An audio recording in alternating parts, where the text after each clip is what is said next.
to hear my voice and be the voice for the voiceless. Now let's have our fourth finalist this evening, Miss Pangasinan.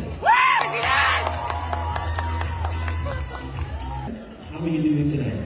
I'm doing very great. I'm so very thankful for all my family for being all the way from watching and all the people in the live. I'm so incredibly grateful. And before I answer my question, is it okay if I request for a mic?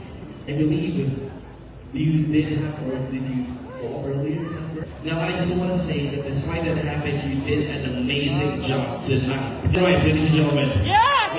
Family, for watching this across all social media platforms is extremely proud.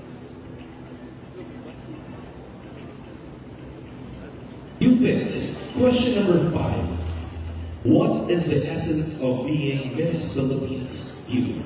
Explain. What is the essence of being Miss Philippines Youth?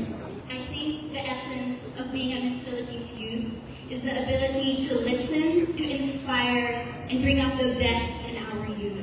We are able to use our voices and be here in this type of platform and encourage the youth that they can be so much as long as we continue to give them the power to instruct them and allow them to realize that they are much more than the youth. They are way more than that. Because I want the world to hear my voice and be the voice for the voiceless, no matter what language I